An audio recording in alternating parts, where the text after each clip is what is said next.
Feliz sábado, hermanos. Vamos a tener la lección que se titula Símbolos en los Salmos. Y bueno, les voy a recordar pues que hemos estado en este trimestre viendo temas acerca de los símbolos, de las imágenes, del Apocalipsis que se encuentran en toda la Biblia y que nos aclaran acerca de algunas profecías que nosotros podemos ver tanto en Apocalipsis como Daniel, que nos hablan acerca del tiempo en el que vivimos y de lo que está por venir. Y ahora vamos a hablar acerca de cómo se relaciona con los salmos. Y bueno, sabemos que uno de los autores principales de los salmos es el rey David. A través de algunos salmos nosotros podemos comprender un tema muy importante y un mensaje especial para nosotros en estos días que tiene que ver con este versículo que leímos ahorita en Apocalipsis 14:1.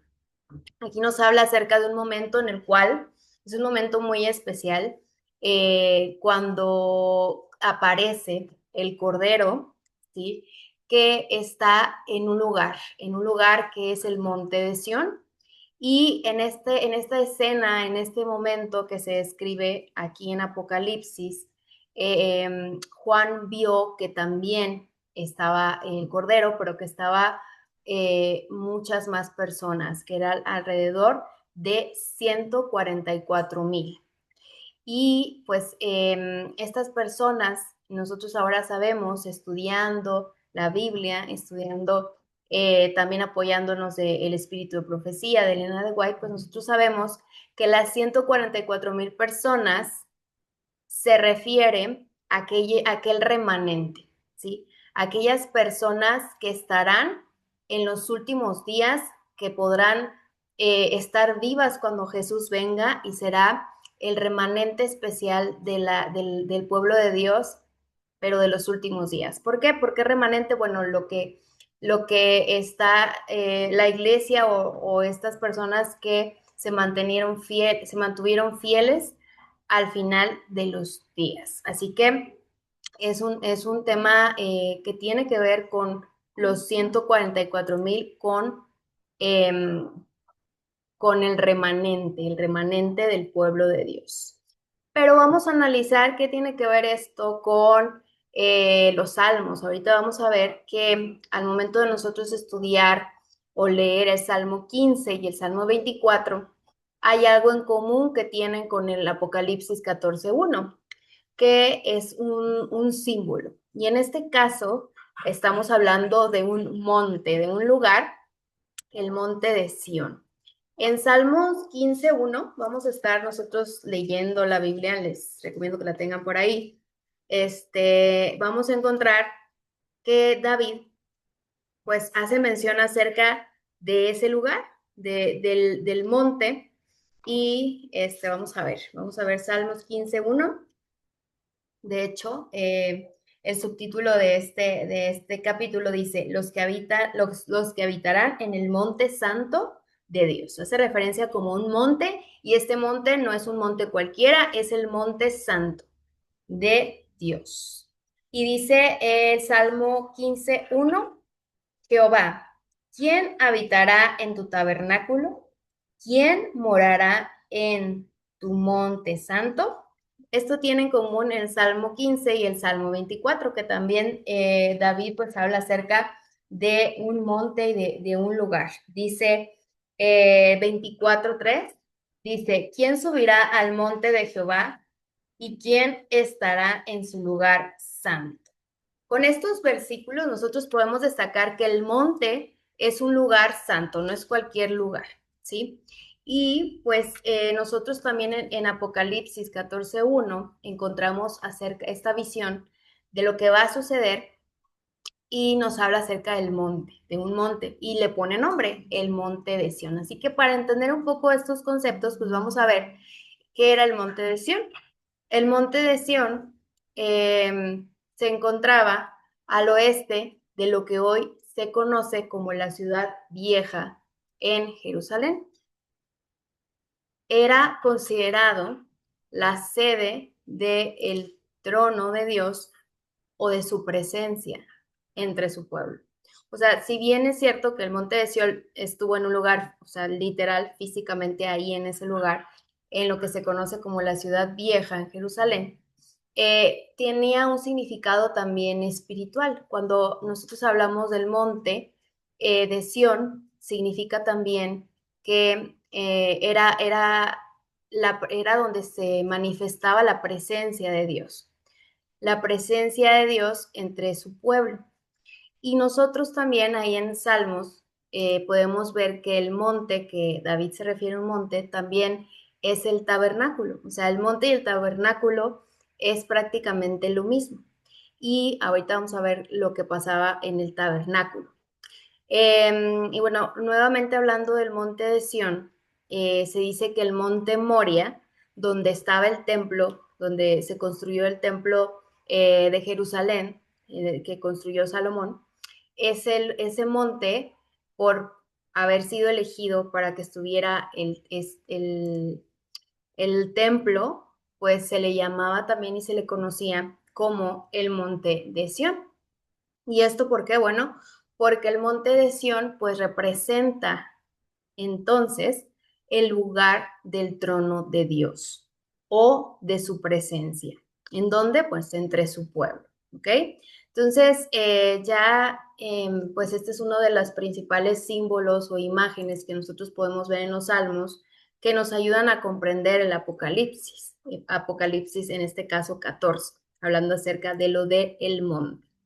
Y también David, en alguno de los salmos, como el Salmo 122, habla ahora nuevamente de un tabernáculo, ya no como monte, sino como casa del Señor. Vamos a buscar ahí Salmo 122. Salmo 122, versículos del 1 al 5.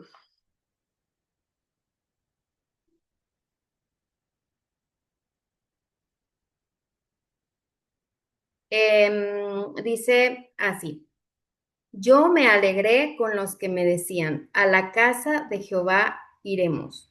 Nuestros pies estuvieron dentro de tus puertas, oh Jerusalén. Jerusalén se ha edificado como una ciudad que está bien unida entre sí, y allá subieron las tribus conforme el testimonio dado a Israel para alabar el nombre de Jehová. Porque allá están las sillas del juicio, los tronos de la casa de David. Aquí David dice que se alegra cuando va a la casa de Jehová. Y que en su tiempo, ¿a qué se estaba refiriendo que iba a la casa de Jehová? Pues se estaba refiriendo a que iba al tabernáculo. Eh, Sabemos que en ese tiempo pues no estaba construido el templo, todavía pues el templo se lo construyó su hijo, Salomón, así que a lo que se refiere él era al tabernáculo, que el tabernáculo pues era un lugar especial que Dios había pues dicho a su pueblo que pues edificara un tabernáculo, eran ciertas tiendas, una tienda en especial donde estaba el arca del pacto, donde estaban las tablas de la ley, donde Dios se manifestaba ahí, donde se manifestaba con su pueblo. Y era un lugar en donde también se hacían sacrificios. ¿Sacrificios para qué? Para el perdón de los pecados. Entonces, el objetivo de este lugar en donde David se gozaba y le gustaba ir, pues era principalmente que Dios pudiera habitar entre su pueblo a través de ese tabernáculo. Y entonces hasta ahora nosotros podemos decir con esto que hemos leído que el monte de Sión y el tabernáculo o la casa del Señor se refieren a lo mismo, el lugar donde se manifiesta la presencia de Dios. Y bueno, aquí es bien importante entender esto porque a veces en Apocalipsis podemos encontrar estos conceptos y vemos cómo si estudiamos el Antiguo Testamento nosotros podemos darnos una idea de a qué se refiere. Cuando hablamos de un tabernáculo nos referimos también a un lugar de adoración, un lugar en donde se manifestaba también el perdón. Dios perdonaba a su pueblo. ¿Cómo? Pues a través de los sacrificios. Pero algo muy importante para nosotros es recordar que pues esto fue en el Antiguo Testamento, pero que una vez que vino Jesús, Él vino a hacer realidad todo este protocolo, todo este sistema del santuario que se tenía en el Antiguo Testamento. Él vino ahora sí que a vivirlo en carne propia. Porque el santuario terrenal era o prefiguraba a Jesús, todos esos sacrificios que se hacían, la expiación que hacían, los corderos que sacrificaban, pues solamente hablaban de que tenía que ser derramada sangre para perdón de pecados, pero ellos tenían que hacerlo una y otra vez, pero cuando vino Jesús, él con su sacrificio logró entrar al lugar santísimo, que es donde está la presencia de Dios, para interceder por nosotros y para poder otorgarnos ese perdón para siempre, ¿sí? Entonces, a pesar de que estos salmos hablan del tabernáculo, el objetivo pues sigue siendo el mismo, ¿sí? Aunque nosotros ya tenemos a Jesús, muchas de las cosas que David expresa pues tienen que ver con nuestra vida espiritual y con nuestra relación con Dios. ¿Ok? Entonces, estas son digamos que los símbolos que se pueden sacar de los salmos para comprender algunos de las profecías, ¿sí? Entonces, volviendo al Apocalipsis 14:1, que nos habla del remanente de Dios de los últimos días, aquí en este versículo pues se presentan algunos elementos característicos del santuario, porque vemos a una figura que es el Cordero y vemos también que se menciona el monte de Sión, que hacía referencia al tabernáculo o al santuario. Y aquí nosotros vemos que Jesús es ¿quién? Jesús es el Cordero. Y el hecho de que se hable de un monte no es un monte físico, sino es un monte literal, sino que estas personas, este remanente, pues estará ante la presencia de Dios. Y nosotros sabemos que el estar ante la presencia de Dios, pues no es algo que se otorga de forma fácil. Sabemos por historias del Antiguo Testamento que cuando Dios se les reveló a algunos personajes, pues cuidó mucho su integridad, porque la gloria de Dios o su presencia es algo que como seres humanos quizás no soportemos. Y por el mismo hecho de nuestro pecado, pues era difícil poder estar ante la presencia de Dios como en ese momento que va a suceder en el futuro, como en este momento que se está explicando aquí en Apocalipsis 14:1. ¿Y por qué es importante esto para nosotros? ¿Sí? ¿Por qué? Pues porque nosotros tenemos que estar conscientes de que vivimos en los últimos días. Nosotros conocemos las señales, ¿verdad? Las señales del tiempo del fin, y hemos visto cómo hay mucha degradación moral, cómo los principios de Dios están siendo pisoteados.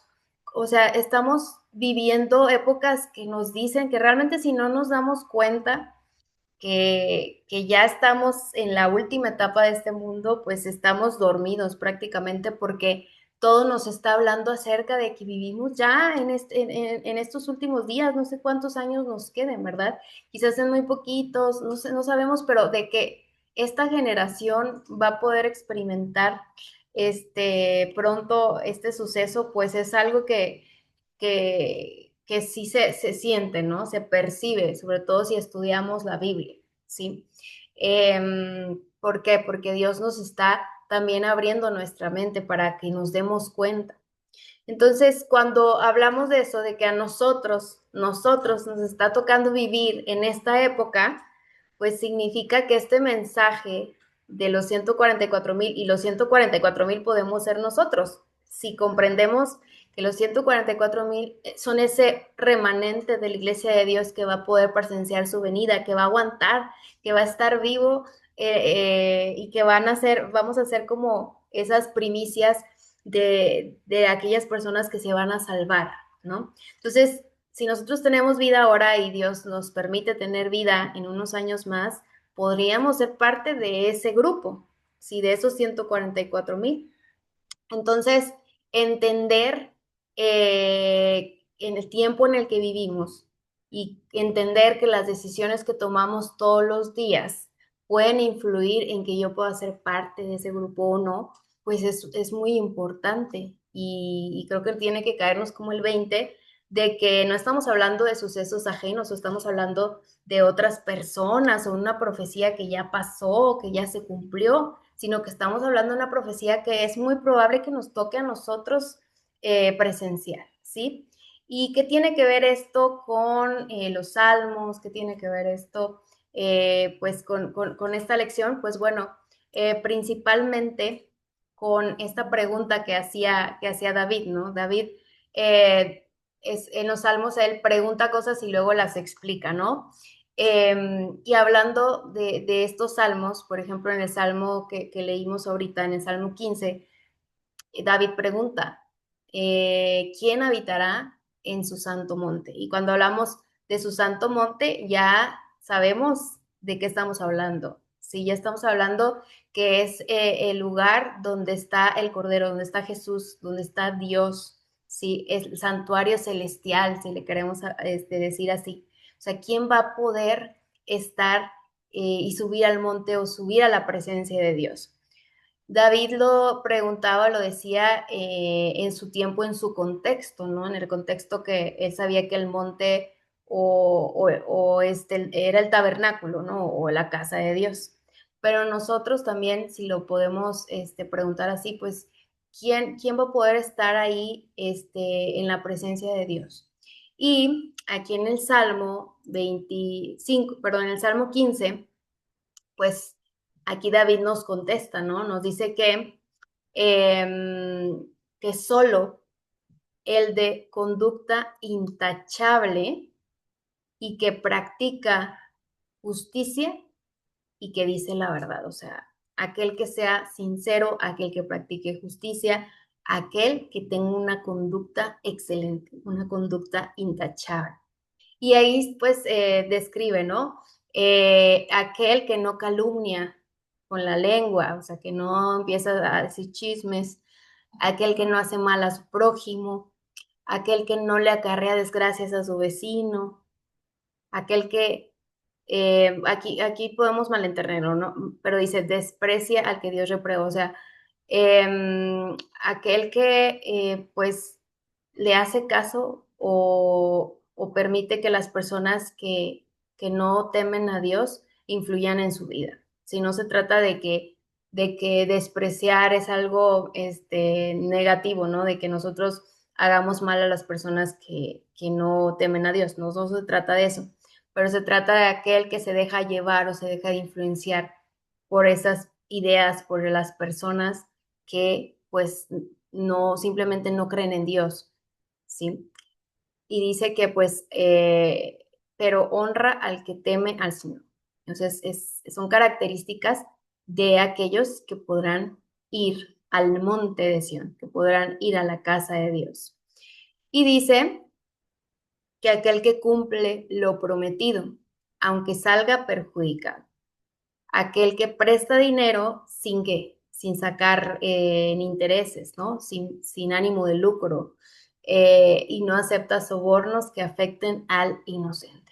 Entonces, David aquí describe muy bien todo lo que debería de caracterizar a una persona que tenga una conducta intachable, una persona justa, una persona sincera. Y la misma pregunta la hace en el Salmo 24. Dice que quién irá al monte, quién podrá subir ahí a la presencia de Dios, pues aquel que tenga que manos limpias y corazón puro, aquel que no adore ídolos ni jure por dioses falsos. Y aquellos van a recibir las bendiciones de Dios, porque Dios es su Salvador, ¿no? El Dios de su salvación y le hará justicia. Y bueno, como ven, todos estos requisitos, según David, son ideales, ¿verdad? De lo que una persona o de lo que una persona necesitaría para poder estar ante la presencia de Dios. Y por aquí, creo que nos hacemos esta pregunta, ¿no? Como que ya estamos, híjole, estamos un poco preocupados. ¿Será que iremos a formar parte del remanente? Eh, cómo está nuestra condición. Nos sentimos un poquito mal porque quizás al momento de enumerar todas estas condiciones de una persona intachable, pues quizás fuimos tachando algunas porque no las cumplimos, ¿verdad? Porque díganme, ¿quién cumple con todas estas condiciones? Si tú te sentiste mal, yo también me sentí mal. ¿Por qué? Porque creo que nadie de los que estamos aquí podemos haber hecho checklist de de todas esas condiciones. O sea, es imposible que una persona pueda tener todas esas palomitas. Ujú.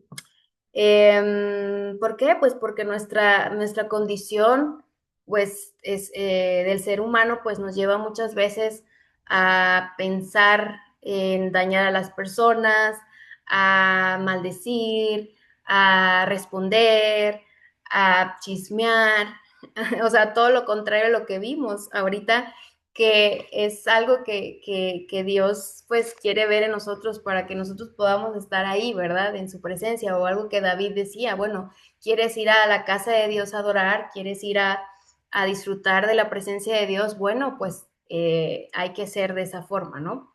Así que pues no te sientas mal o triste si te diste cuenta que no cumples con todo eso. ¿Por qué?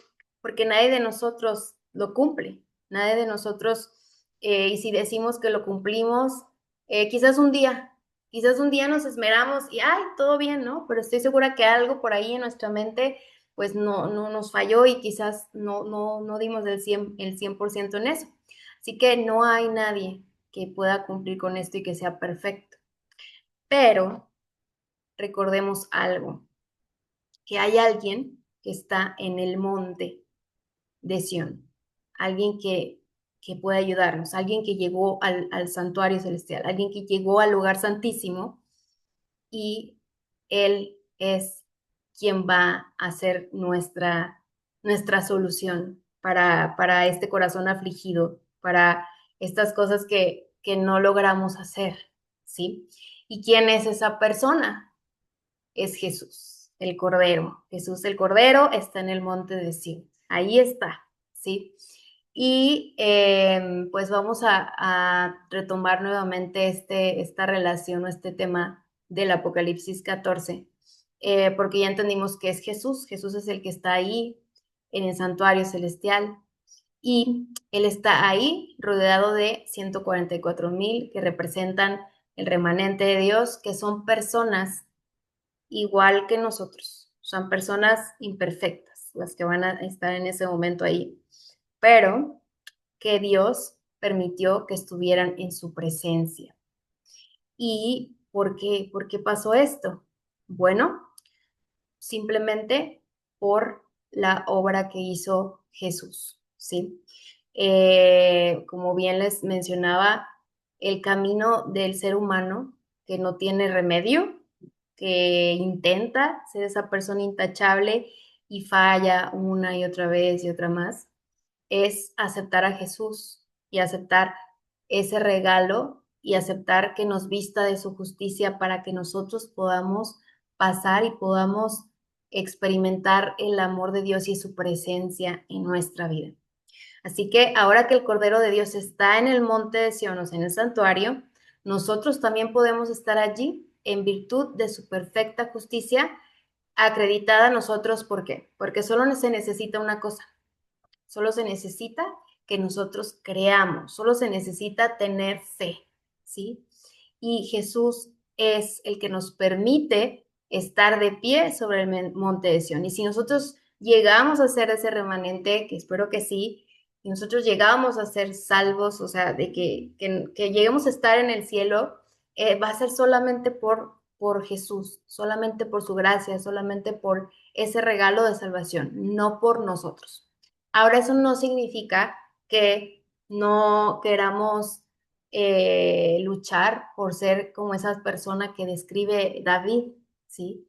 Porque es algo que Dios quiere, que nosotros cada vez podamos mejorar, que nosotros cada vez podamos ser mejores personas, que nosotros podamos ayudar al prójimo, que podamos ser ese ejemplo, Así que no se trata de decir, ok, me quito toda esa responsabilidad y ya no voy a interesarme en tener una conducta o un carácter adecuado. No, ¿verdad? No se trata de eso. Se trata de dejar de luchar por nuestras propias fuerzas y permitir que Jesús nos haga aptos para poder estar ahí. ¿Y cómo nos va a hacer aptos? Con su propia sangre, con su justicia, ¿sí? Y obviamente en este camino que tengamos nosotros con Jesús, en esa relación, pues Él nos va a ir ayudando a ser mejores personas y a parecernos más a ese ideal que dice David en el Salmo 15 y 24. Y esto nos recuerda características del remanente, o sea, ¿por qué el remanente de Dios? ¿Por qué los 144,000 son el remanente? Nada más porque sí. Pues no, primeramente porque aceptaron que su Cordero, que Jesús, era su Salvador. Y esto trajo consecuencias. Cuando nosotros aceptamos que Jesús es nuestro Salvador, que Jesús ha pagado por el precio por nosotros y aceptamos ese regalo, entonces nosotros pues vamos a responder de qué forma. Pues vamos a amarlo. ¿Y el amarlo qué significa? Seguirlo a donde quiera que va. Y es una de las características que encontramos en los versículos 4 y 5. Dice que los 144,000 son los que siguen al Cordero por donde quiera que va. O sea, no se despegan de Jesús, no se despega ni un momento. Y aunque en estos tiempos vengan tribulaciones, persecución, presión social, destrucción, calamidades, el pueblo de Dios sigue como pegadito a Jesús, no se despega. ¿Por qué no se despega? Pues ¿por qué? Porque Jesús salvó, los redimió. Sí, dice, estos fueron redimidos entre los hombres como primicias para Dios y para el Cordero. Y en sus bocas no fue hallada mentira, pues son sin mancha delante del trono de Dios. ¿Y por qué son sin mancha delante del trono de Dios? ¿Por sus propias fuerzas?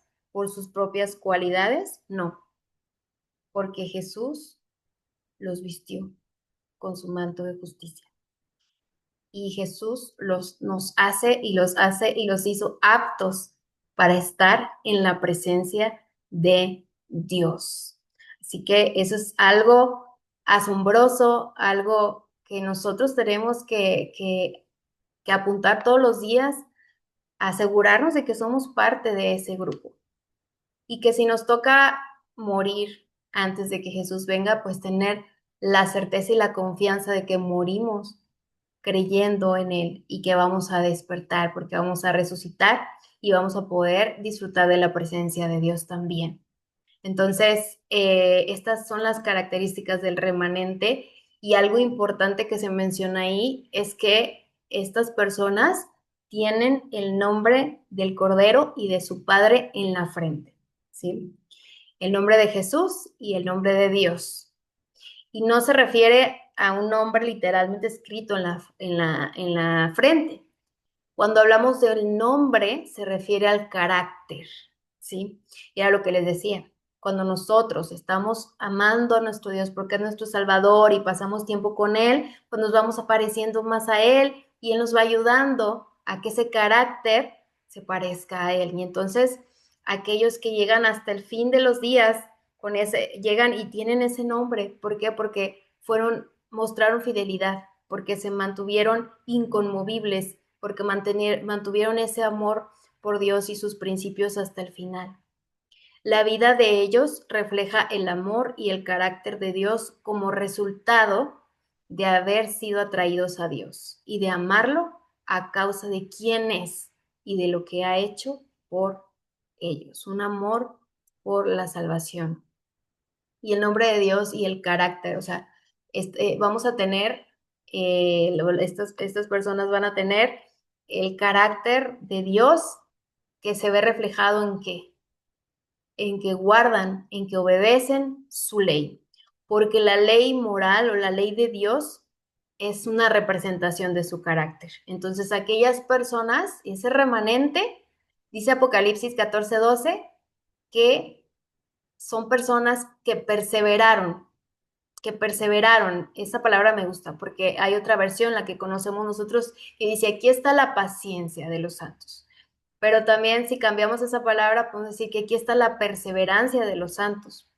O sea, a pesar de todo, perseveraron en qué? En guardar su ley, ¿sí? En guardar los mandamientos. Y además tienen la fe de Jesús. Entonces, esto es algo que sí o sí viene como consecuencia de haber aceptado la salvación, ¿sí? El querer ser como Jesús, el caminar con Él y ser como Jesús y obedecer sus mandatos, intentar obedecerlos, ¿sí? Y aquellos que se reúnen en el monte santo de Dios en los últimos días están llenos de un amor por Dios que se manifiesta en la obediencia a su ley. Les digo intentar obedecerlos no porque no por el hecho de que ay, a ver si los obedezco y si no pues no, ¿verdad? Sino mantenerse con con ese deseo, ¿sí? Y Dios dará las fuerzas para poder estar ahí cumpliendo su ley, ¿ok? Y pues bueno, ¿cómo nos impacta eso a nosotros? Pues ahora, como les mencionaba, pues se trata de una profecía en la cual nosotros podemos estar implicados, ¿no? Y se trata también de esa relación que nosotros tenemos con Dios y eso que nos mueve a seguirle. Yo creo que todos nosotros queremos tener inscrito su nombre en nuestras frentes, queremos tener ese carácter, queremos tener la oportunidad de estar ante la presencia de Dios, queremos conocer a Jesús también cara a cara. Así que esto nos debe llenar de motivación, ¿sí? Y, y experimentar la salvación, ¿sí? Porque nos pueden hablar muchas veces. Nosotros podemos estudiar la Biblia, podemos tener temas referentes al sacrificio de Dios, a cómo desde un inicio todo apuntaba a Jesús, perdón, que todo apuntaba del santuario, los instrumentos del santuario, el cordero, que todo apuntaba a Jesús, a su sacrificio. Podemos leer eso, pero si nosotros no experimentamos la salvación, no va a tener un impacto en nuestras vidas y no hay otra forma de experimentar la salvación que entender que necesitamos ser salvados. O sea, ahorita que leímos lo que decía David, pues nos quedamos así como que, híjole, yo fallo en esto, a mí me pasa esto, yo caigo mucho en hablar de esto y empezamos a encontrar cosas que no nos hacen aptos para estar en la presencia de Dios. Y David también se sentía así. Ahí podemos ver en el Salmo también 51.1 que él hace una oración especial a Dios pidiendo algo que quizás nosotros ahorita decimos, pues, que necesito? Porque yo me siento sucio, porque yo no voy a dar el ancho, yo no voy a poder, ¿sí? Necesitamos ser limpios.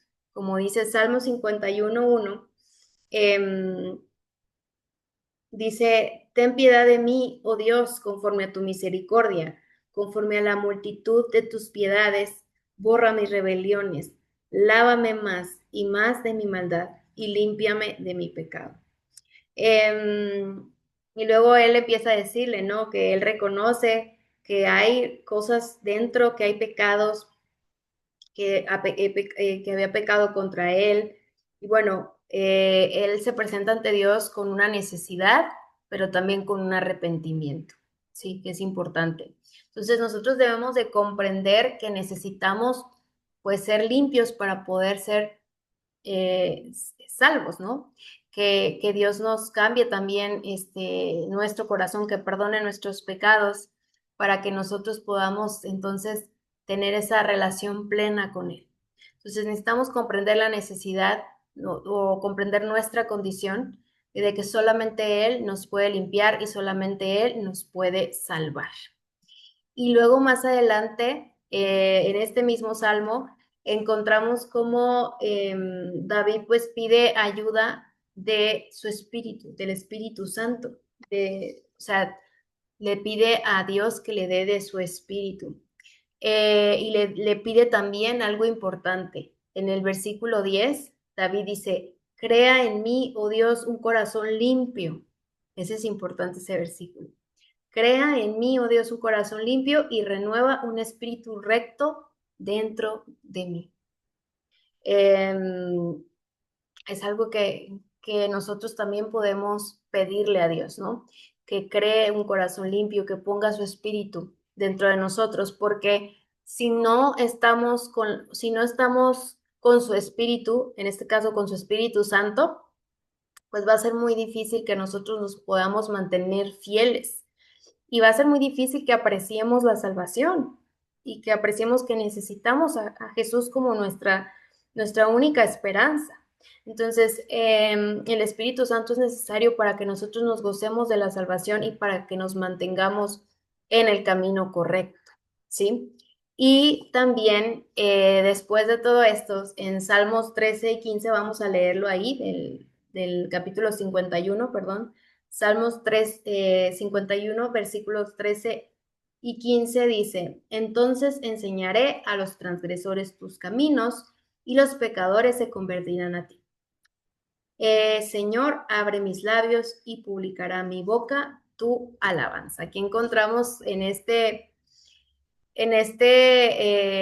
capítulo del Salmos, pues una gran lección y todos los pasos que tienen que pasar para que nosotros sintamos ese deseo también de compartir el Evangelio, ¿no? Primeramente, la necesidad de salvación, después experimentar cómo Dios es el único que nos limpia y nos perdona, después experimentar que su Espíritu Santo nos llena de gozo, nos motive, para que finalmente nosotros podamos compartir esa experiencia de salvación. Porque esto tiene mucho que ver con la misión de la iglesia en los últimos días, de nosotros, ¿sí? Y tiene que ver con la predicación del Evangelio, con los mensajes de los tres ángeles, pero principalmente nosotros tenemos que compartir el mensaje de salvación, que las personas sepan que hay vida después de este mundo, que Dios ofrece una vida eterna, que Dios puede perdonar los pecados, que Dios es la respuesta al sufrimiento de la humanidad, ¿no? ¿Y cómo vamos a hacerlo más fácil? Pues cuando lo hacemos desde nuestro propio testimonio. Cuando nosotros experimentamos esa salvación personal, sentimos ese deseo de poder hablarlo. Y no es necesario que nos paremos en una calle, aquí como en esta imagen, a predicar, sino con las personas que nos rodean, que están cercanas y que ellas mismas nos pueden preguntar acerca de nuestra experiencia. ¿Por qué? Porque ven nuestro testimonio. Así que bueno, pues Dios siempre ha deseado un momento especial con la humanidad, con los habitantes de esta tierra. Desde que pecamos, Dios quiso darnos una oportunidad de poder disfrutar de Él completamente y de poder estar ante su presencia sin necesidad de ser destruidos. Él nos ha prometido una ciudad, Él nos ha prometido una ciudad eterna, que es la Nueva Jerusalén, esa ciudad en donde no habrá dolor, donde no habrá llanto, donde podemos estar felices, donde podemos estar seguros, donde no habrá ese sufrimiento al que nosotros estamos acostumbrados. Así que cada vez que tengamos una desilusión, un desánimo en nuestra vida espiritual, recordemos que estamos en los últimos días y que ya no falta mucho para poder experimentar todo esto. Y que bueno, qué mejor regalo que poder estar ahí, ¿no? Como dice Apocalipsis 21:3, y hablando acerca del monte de Sión, de lo que representaba, que es el tabernáculo, pues habrá un momento en el cual en esa ciudad habrá un tabernáculo de Dios y Dios morará con los hombres, o sea, pero Él mismo, ya no una tienda ni un templo construido por hombres, sino que Él mismo morará con ellos, o sea, Dios mismo morará con nosotros y nosotros seremos su pueblo y Dios mismo estará con nosotros como su Dios. Así que ese momento sea de motivación para la vida de cada uno de nosotros y para estar preparados y motivados para ese gran día. Que Dios les bendiga.